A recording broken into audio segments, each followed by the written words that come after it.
Welcome, dear friends. Tonight's story is about power, respect, and the moment one man discovered that love without kindness is no love at all. If you enjoy emotional, twist-filled stories that end with hope, please like, subscribe, and share so you don't miss the next chapter. The laughter in the ballroom was light, like crystal chimes, but at the edge of the room where the chandeliers threw their brightest glow, something darker was happening. Richard Vale, the billionaire everyone envied for his quiet generosity, stood frozen in place. His glass of wine remained untouched as his eyes fixed on a scene that made the air feel heavy. His girlfriend Serena, elegant in a silver gown, tilted her head, her smile sharp enough to cut. "Do it again," she demanded, holding out a spotless champagne flute to the young maid at her side. Destiny, the maid, didn't speak. Her hands trembled faintly as she took the glass, though there was nothing left to clean. She was being watched, cornered by laughter that didn't belong to her. Serena leaned closer, her words dropping into a cruel whisper that still carried across the polished floor. "Maybe if you're lucky he'll notice you, but in this house you're just the help." The words struck harder than any slap.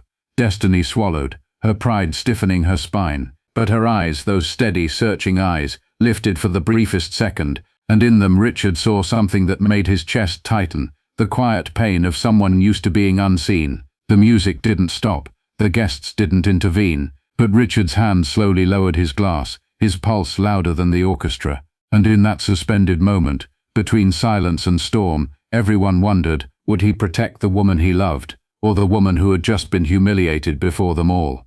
If you were in Richard's position, seeing someone you care about shame another in public, would you step in immediately, or wait until later to confront them? Share your honest thoughts in the comments, and don't forget to like and subscribe to follow this story. By morning, the ballroom would be spotless again, glasses collected, chandeliers dimmed, laughter forgotten like smoke after a candle is snuffed out. But Richard's thoughts would not clean up so easily. He was a man born into very little, though you wouldn't know it now. At 35, Richard Vale had built his empire on logistics and technology, industries that made cities breathe and goods move. People called him brilliant, ruthless, lucky. But what they didn't see was the boy who once polished shoes after school, the boy who never forgot what it felt like to stand small while others towered over him. That memory clung to him even here, in the penthouse suite that touched the clouds. He had money to silence 1,000 insults, yet the sound of Serena's words to Destiny still rang sharp in his ears. Serena had been in his life for nearly a year. She was beautiful in the way magazine covers promised happiness, blonde hair styled to perfection, a smile rehearsed for cameras, and a wardrobe that never repeated itself.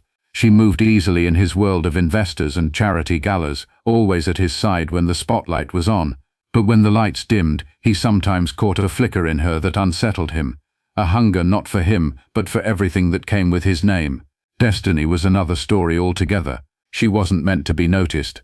One of dozens hired by the agency for large events, she wore her black and white uniform like armor.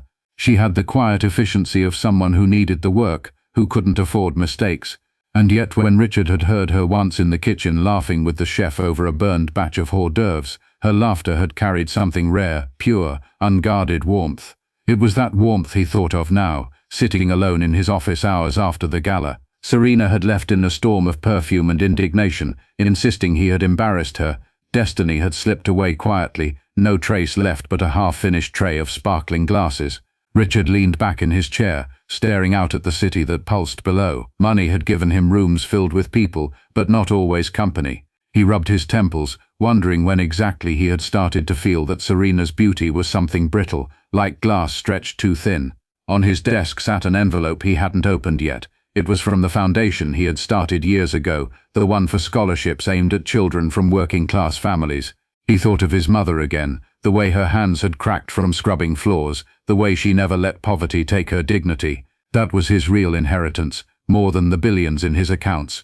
A reminder that no one deserves to be humiliated for their station in life.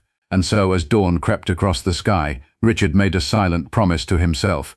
He would no longer look away when cruelty hid behind laughter. But he didn't know yet that the promise would soon cost him more than just his pride. Do you believe people ever truly change once cruelty shows itself? Or is it always who they really are? Share your thoughts below, and don't forget to subscribe to hear the rest of this story unfold. 3 days after the gala, Richard arrived at his office tower earlier than usual. The city was still waking, streets damp from the night's rain, sunlight slipping between the glass and steel of downtown. His assistant handed him the day's schedule: calls with investors, a lunch meeting with the mayor, a charity briefing.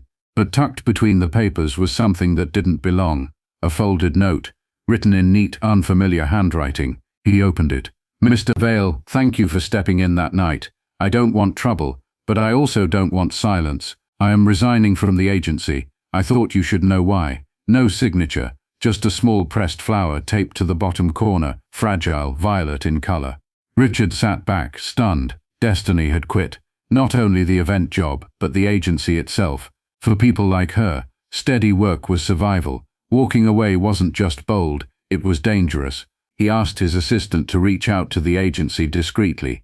Within an hour, the answer came: yes, she had left, and no, they didn't know where she'd gone. She hadn't even picked up her final paycheck. That should have been the end of it. A fleeting employee, a note that meant more than it should.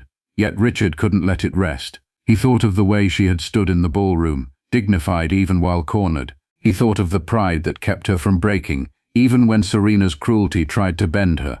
Later that afternoon, at the boardroom table surrounded by polished voices and crisp suits, Richard found his focus slipping, the numbers blurred. All he could think was, what kind of life must she return to, that she could walk away from the little she had left? That evening, as he left the office, he saw something he rarely noticed. By the service entrance of the building, a young woman in a plain coat was speaking with one of the delivery men. Her dark hair caught the wind, curling across her face. For a moment he thought it was her, Destiny. His steps quickened, but when she turned, it was a stranger, and the disappointment hit sharper than he expected. That night Serena called him, her voice sharp with accusation. "You've barely spoken to me since the gala. Do you know how embarrassing it was to have you side with the help in front of everyone? People are talking." Richard closed his eyes, the note still on his desk. "I won't apologize for doing what was right." "Well then," she said coldly, "maybe I should find someone who understands how to treat a woman in my position." The line went dead. For the first time, Richard felt not relief, not anger, but clarity. Something in his life had already shifted, and it all began with a maid's quiet dignity and a violet flower pressed to a piece of paper. The days rolled forward, but Richard couldn't shake the quiet weight of Destiny's note. He had read it more than once, the violet flower pressed so carefully, it seemed almost like a message she didn't have the words for. He wasn't a man who usually pursued personal matters this way.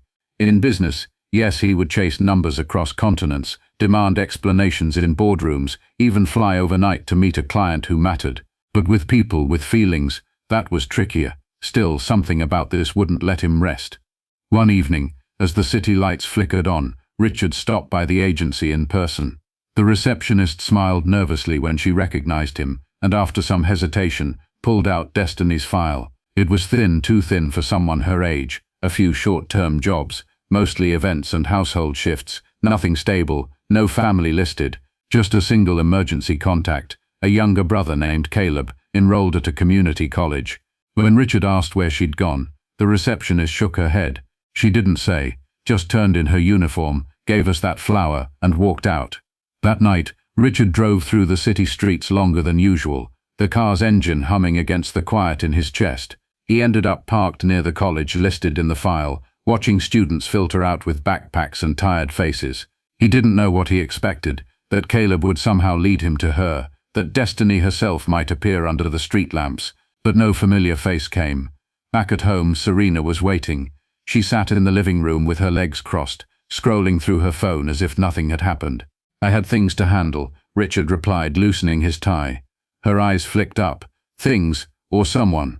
The accusation hung heavy. She didn't need to name Destiny. The jealousy in her tone made it clear enough. Richard didn't answer, and the silence only confirmed her suspicions.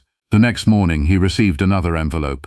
This one was slid under his office door without a name. Inside was a simple message, scrawled in the same neat handwriting. "Some things are better left unseen." Richard stared at it for a long time, his pulse unsteady. If Destiny didn't want to be found, why write at all? And how had the note reached him in a secure building? Questions twisted through his mind, and for the first time in years, he felt something that business had never given him, the pull of a mystery tied not to profit, but to a person. He folded the note carefully, placing it beside the first. The violet flower had begun to dry, its petals curling at the edges, fragile but still holding color. And in that fragile reminder, Richard sensed that this wasn't over. Do you think people leave hints like this because they want to be found, or because they hope you'll finally let them go? Drop your thoughts in the comments, and remember to subscribe so you don't miss the next twist in this story. It was a Thursday evening when the truth broke through. Richard had just finished a tense meeting when his driver handed him a sealed envelope that had been delivered to his penthouse. No return address. Inside, folded neatly, was a photograph. Richard's breath caught the second he saw it. Destiny, standing outside a run-down grocery store holding 2 paper bags. Beside her was a boy who had to be her brother Caleb, his thin frame hunched under the weight of a backpack. The photo wasn't recent. It was grainy, as if taken from a distance. On the back, a single sentence was written: "You don't know the people closest to you." Richard froze. The message wasn't about Destiny. It was about Serena. He didn't want to believe it, but doubt seeped in. He'd noticed Serena's sudden withdrawals of cash, her strange phone calls she always took in another room. She had laughed it off when he asked, claiming it was just shopping funds or harmless gossip. But now, staring at the photo of Destiny, Richard realized someone was using her pain as a weapon against him. That night he confronted Serena. "Where did this come from?" he demanded, placing the photo on the table between them. She glanced at it, her face unreadable, then gave a slow, dismissive laugh. "You're letting a maid's sob story cloud your judgment. Don't tell me you're falling for her." Richard's jaw tightened.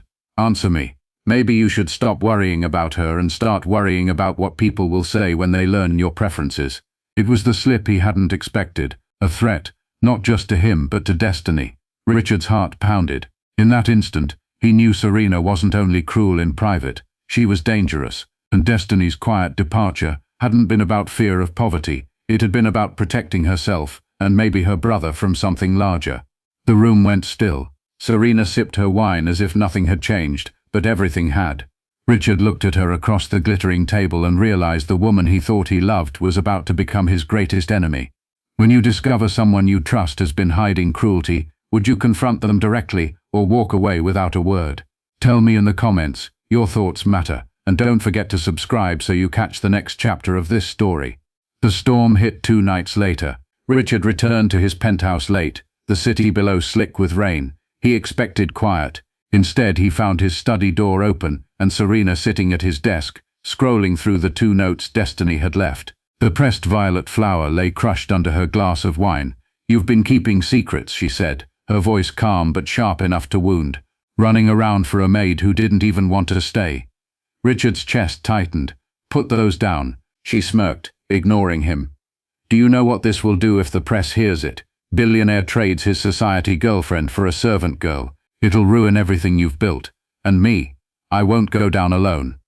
For the first time in years, Richard felt powerless in his own home. He had faced boardroom betrayals and political games. But this was different. Serena held not just his reputation in her hands, but Destiny's dignity, her brother's safety, and the promise Richard had silently made to never let cruelty win. And yet in that moment, he had no plan, no words, just the sickening awareness that Serena had cornered him. She slid the notes back across the desk with a slow smile. "Make a choice, Richard. Keep me, or I'll make sure she regrets ever meeting you." Richard lowered himself into the chair opposite her, his shoulders heavy. For the first time in a long while, he didn't feel like the man with all the power. He felt like the boy again, the one told to kneel, to stay quiet, to accept humiliation. The rain battered harder against the windows. His empire, his principles, even his heart seemed to teeter on the edge of collapse. And for one terrible moment, Richard wondered if Serena had already won. Have you ever felt powerless in a situation where you knew staying silent would cost too much, but speaking up might cost even more? Share your thoughts in the comments, and stay tuned. The story isn't finished yet. The rain hadn't stopped by morning. It streaked the tall windows, blurring the city skyline into shadows. Richard hadn't slept. Serena's threat lingered like smoke in his lungs, but so did the memory of Destiny. Quiet, steady, unbroken even when mocked. He poured himself a black coffee and sat staring at the crushed violet on his desk. The flower was fragile, yet even pressed flat it had kept its color. Destiny had been the same. That thought flickered like a light in the dark. For too long, Richard had fought his battles the polite way. Measured words, careful silences, compromises for the sake of peace. But this wasn't business. This was about dignity, and he couldn't let fear decide for him. He reached for his phone and dialed a number he hadn't called in years, his oldest confidant, Marcus, a lawyer who had once helped him fight through brutal corporate wars.